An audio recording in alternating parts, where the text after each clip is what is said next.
welcome back to Freedom Circle Podcast. I'm Marcia. And I'm Chantrice. And I'm Sade. I'm here making a way. So I hear someone out there saying, I think I'm in love. But our question is it love or is it lust? Woo.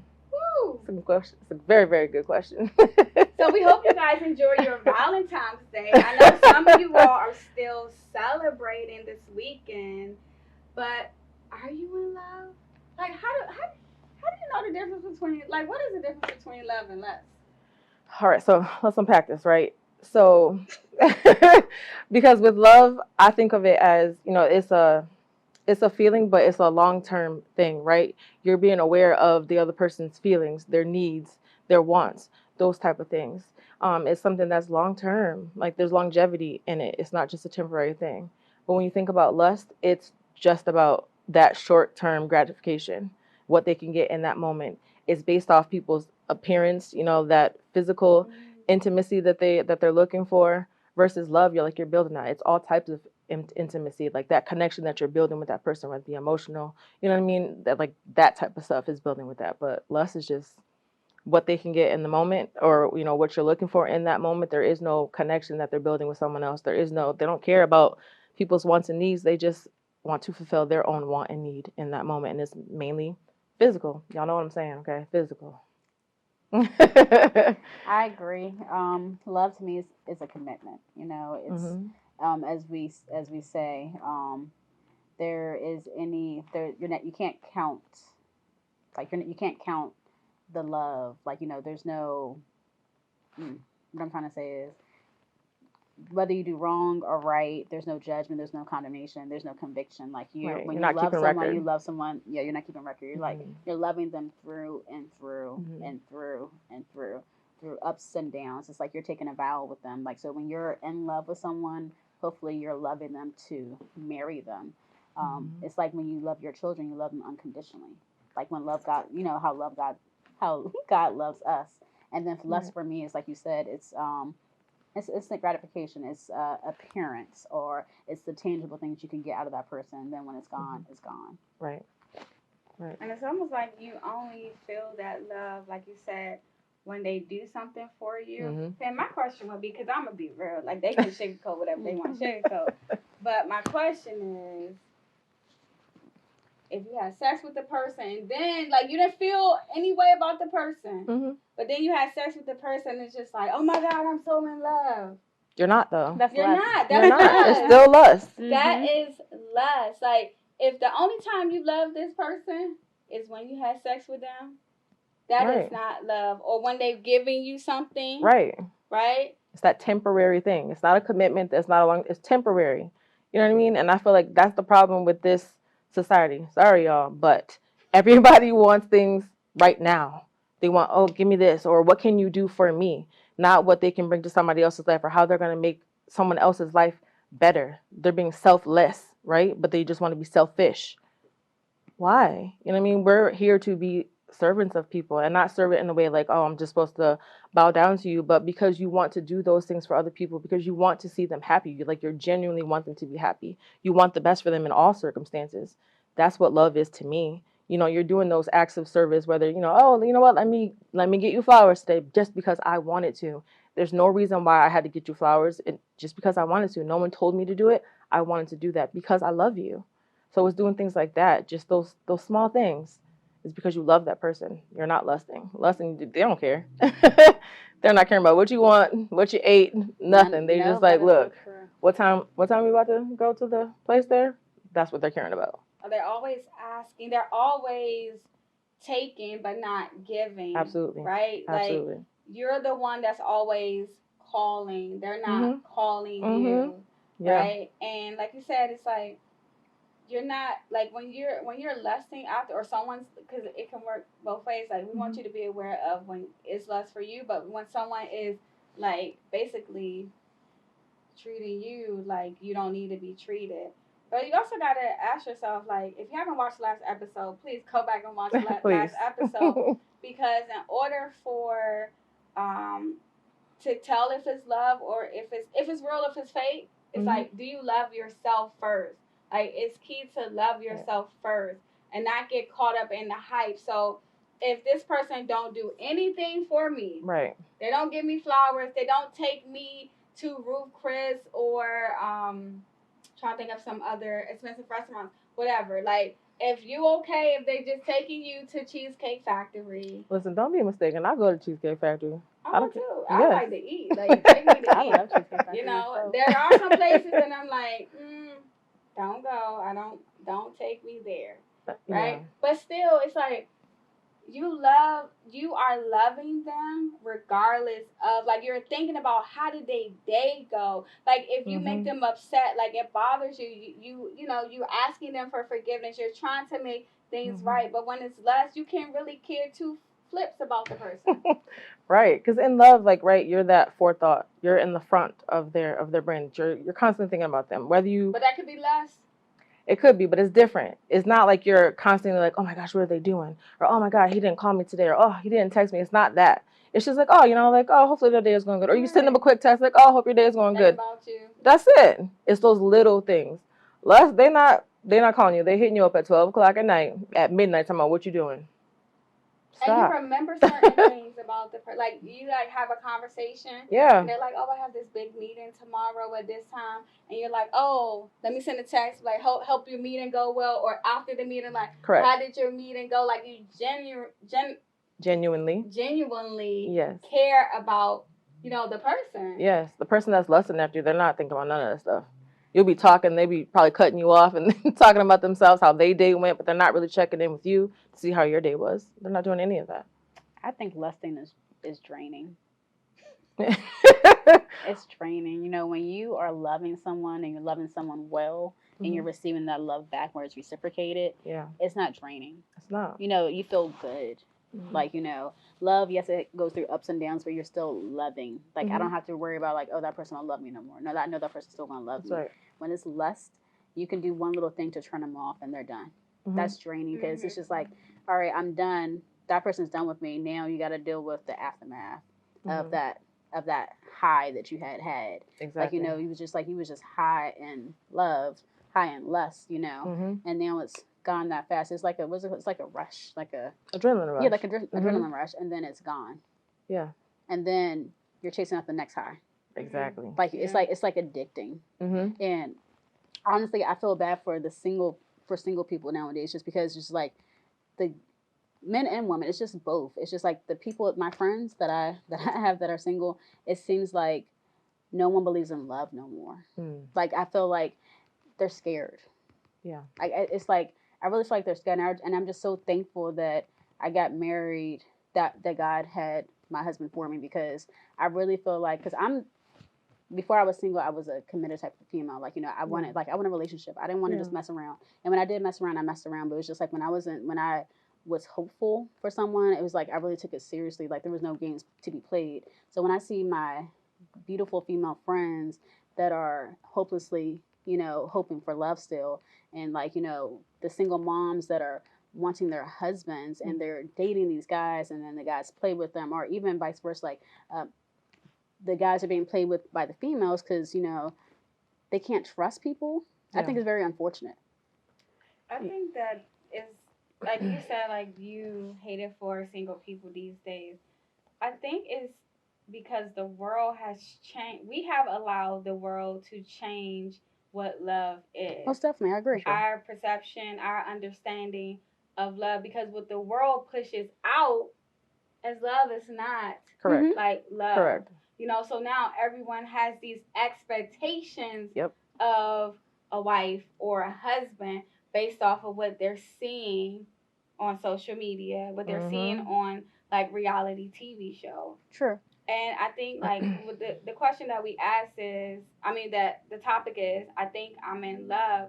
The question is, before you even want to pursue something with someone, not only do you have to love yourself, but you need to know, does that person love themselves? Correct. You know, because a person can't love you unless they first love themselves. Yes. You both have to be, you know, on that healing journey. You know what I mean? It doesn't have to be complete, but at least you have taken steps to start the journey.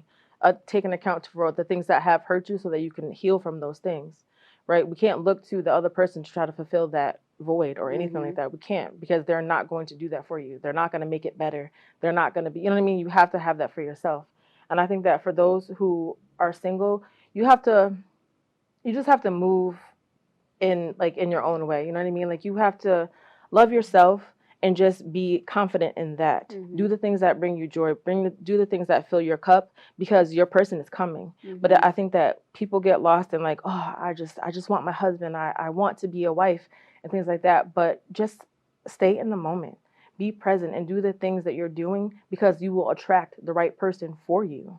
You know what I mean? When you're doing the things that you love on yourself, you're doing things to maybe, put out to other people, whatever, not like romantically, but just being who you are, you're going to attract that. I think that it's irritating, really, when people are like, oh, I'm a wife. Are you? Do you know what it takes to be a wife? Because if you did, you don't have to say that. You just move as such. You know what I mean? And your husband will see that. And the same for the men, you know what I mean? Like, just work on yourselves, and that person will find you.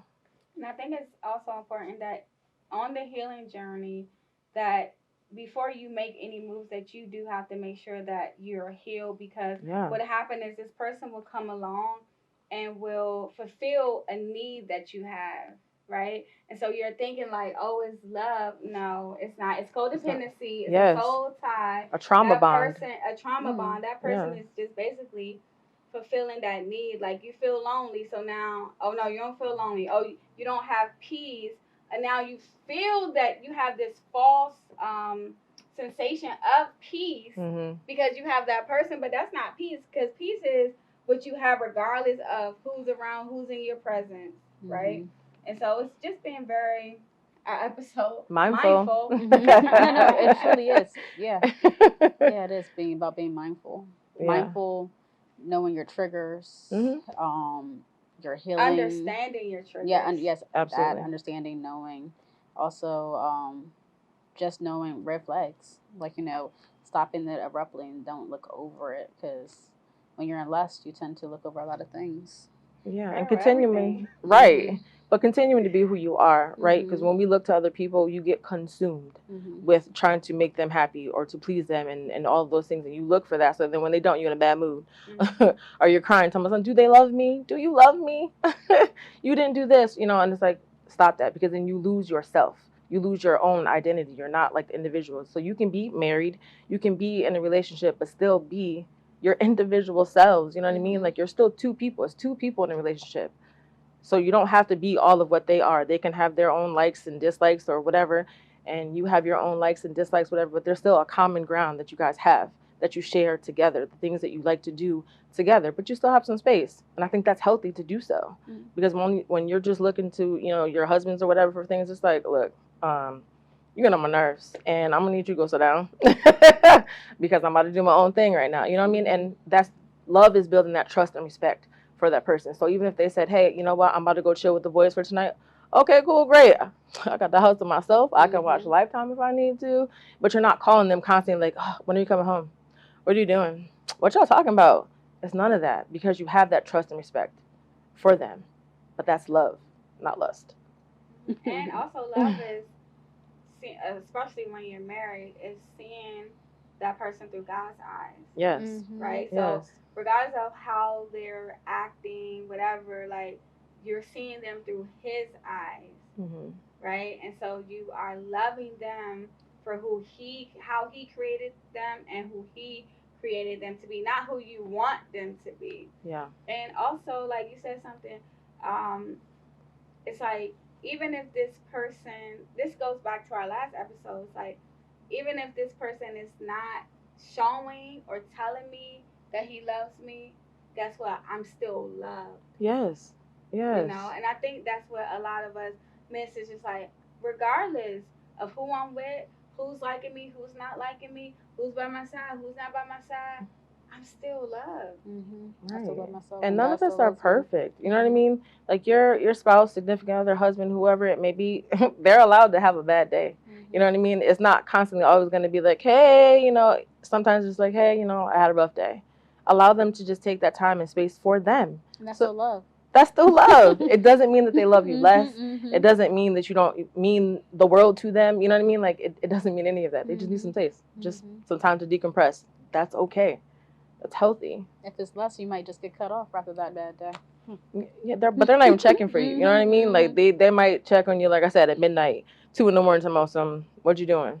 Sleep. Like, so yeah. And if it's love, the thing about love too is, if it's love, you can be all of you with that person. Absolutely. Not some of you, not certain parts. That's like, right. You can be all of. You can be vulnerable. You can like just feel so comfortable with them, and not just you feeling comfortable and being able to, but they are receptive to you, all of you. Right? That's love, and they see. Love is when they see what you can't see. Right? Yeah. When they push you beyond what you have made limitations. Yes. Right? Yes. They support you even when they don't even understand. Right. Like I'm like, okay, I want to be an astronaut. You want to be an astronaut? Okay, you want to be? Go ahead. What you need me to do? Right. How do we go about that? What's the steps that we about to take? Oh, you said you wanted to study. Okay, well, you didn't study today. You know what I mean? What time are you going to study? Or if you have children, they're taking the kids to go somewhere to allow you that time to study or whatever it is. That's love. That is love. Yeah. They want to see you grow and you want to see them grow. You know what I mean? It's reciprocated. Like you have created a space for them to be vulnerable or peaceful or whatever. You know what I mean? Even your silly side, like you can be goofy with this one person. You know that. All of you. And they're not looking at you like, okay, what's up with you right now? And they're willing to stick it out with you because maybe you in a place where certain areas of you still need to grow. But they're willing to like hold your hand, like, I see that you want to get better here. Yes, absolutely. So let me help you. Let me encourage. Like for instance, if you're struggling with like your weight, we always go to weight. But if you're struggling with weight, and so instead of tearing you down, they're like building you up because you're like, I'm so da da da, and they're like, you're so beautiful. Like I can understand. You may feel like you got some areas you want to work on. So I'm gonna cook dinner tonight. Like they start cooking meals that's healthier. They start calling you up like, oh, let's go for a walk. Let's go to the gym. Exactly. That's love. Now we need to give some stories. Like we've been talking a lot. Show us some story time. Like, because people gotta be like they talking a lot, but I need to. Do they? Have they walked through this?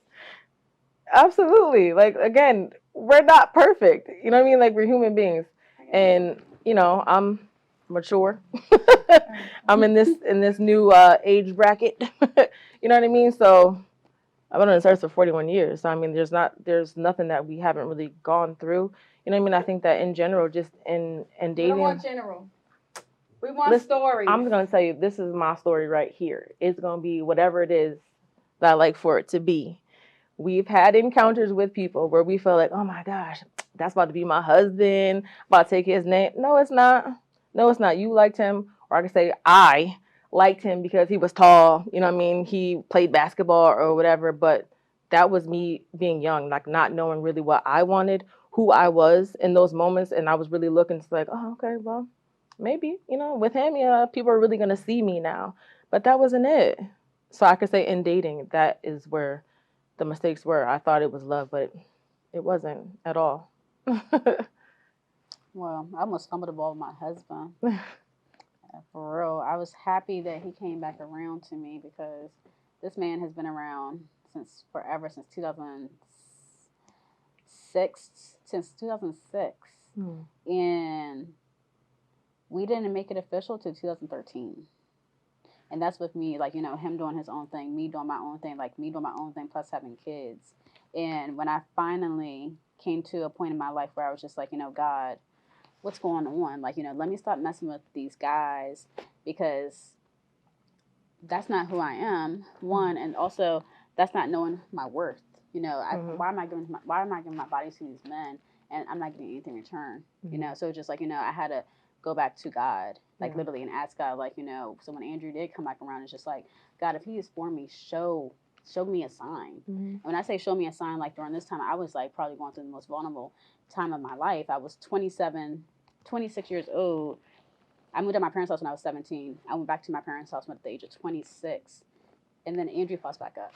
And when I say he popped back up, I was just like, why is he still around? And when I say this man has been around, he's been around. He's always been a good friend. He's always been in the background, but always in my face. You know how they say your blessing's right in front of your face? Like literally, the man was right in front of my face the whole entire time. And it's just like I used to look over him. I even told him before that he was the nice guy that finished last. When I say I almost fumbled my husband, like, you know, God had him in my face the whole entire time, but I was looking at every other thing, every other man, like you said, like the guys that were in the spotlight, you know. But what was it? It did nothing for me. Right. It did nothing for me. It did nothing for me. So when God finally set me down, that's exactly what he did, set me down, I was able to focus and pray. Focus on myself, though. That's what it was. It was focusing on myself, focusing on my children. And then Andrew shined, like he outshined everyone. Like literally, he outshined everyone. And when I say that God blessed me, God blessed my children, God blessed, like, you know, I'm happy that when he came around, I was ready and he was ready. Because he told me in the beginning, like, if he would have took me serious years ago, I would have messed it up. But since he was ready, and then I was ready, God blessed it. And ever since then, I mean, 11 years later, thank you, Jesus. Amen. Because like I said, that was me. That was, you know, I was lusting over everyone else and not looking at the person right in front of me. Yeah. Like, you know, just overseeing him. Yeah. So. And that's what I mean. It's like we look so hard, you know what I mean? Like for, I want this, I want that. And you're just looking, that you miss it because it's been right in front, like you said, right in front of your close face. You could taste it. Right.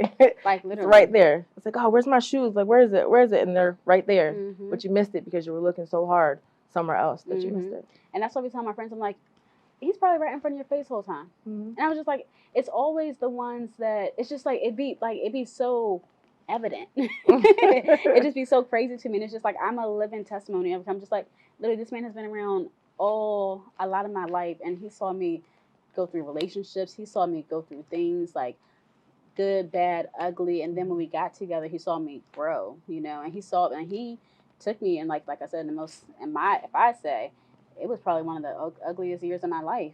Like literally, like I wasn't who I am today, you know. Most definitely, like it took a lot of growth and a lot of evolving and a lot of God to get to where I'm at today. Yeah. So that's love for me, and I'm happy. Yeah. That's what's up. I think most of my stories talking about lust will be before the age of 19. Okay. So I've been with my now husband. We've been together since for 20 plus. I've been married for 15 plus.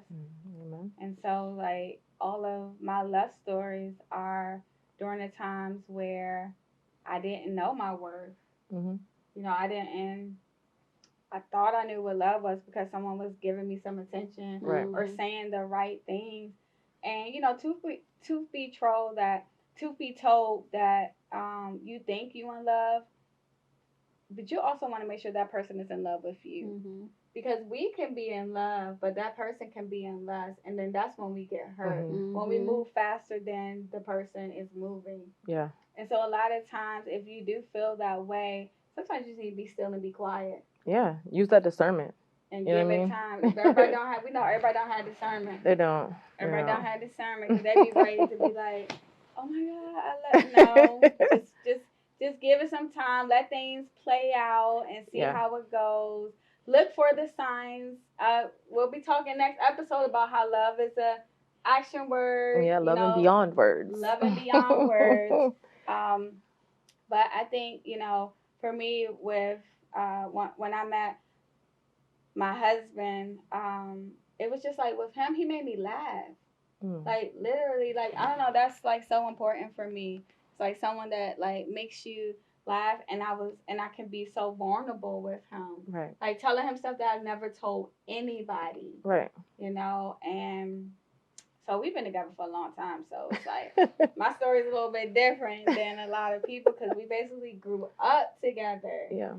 So we've been through like every phase and stage of love that you can think of. But I truly think it is important to love yourself and make sure that person loves themselves. Right. And if you're moving faster than the other person, just be still and just breathe a little bit. Yeah, slow down. You gotta slow down. But also to what you were saying, I think we gotta be like God though. I mean, in all things, we're supposed to be like God. Because just like the David story, like, everyone was like, women, men, they be going out there like, oh, I need somebody that's tall, I need someone got with a big booty, I need blah, blah, blah. Right. But we can't be so focused on an outer appearance that we miss the inside. The most important thing, because the thing with the we changed. Our bodies change, our faces change, but what's inside, that's just who we are. But when you meet somebody that can stimulate your mind, let baby.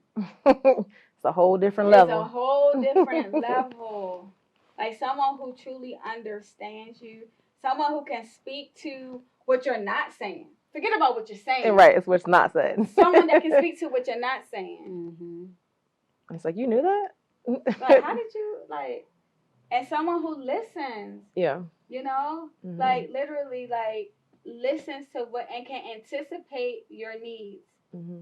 Like, you had a bad day, so I sent you some flowers, or here's $10, go get some coffee, or, you know what I'm saying? Right, like, right. It's the little things. It is the little things. Little things. Well, we hope you guys enjoyed this episode. Again, listen, we love flowers, we love gifts. So if you ever want to send us anything, like if we poured into you and you're like, I want to pour into them, we promise. We'll do good with it. But anyway, like, send us your love. We would love to hear you guys' love stories. Yes, like, please. If you have a love story, please send it to freedomcirclepodcast@gmail.com. We will, if you have any like, you would want us to read your letter online, or even if you don't want us to read it on the episode, if you want us to read it and we can just respond to your email, please send it in. For sure. If this has been touching you, please share it. Please comment. If you're listening to on YouTube, please like and subscribe to our channel. If you're listening on any podcast platform, please give us a rating. 5 out of 5, baby. And we welcome all comments, all feedback. If you have an episode a topic that you want us to talk about, if you have a question that you want us to answer live on the episode, please reach out. But until next time, remember to love yourself. I'm Marcia. And I'm Chantrice. And I'm Sade. I'm here making a way.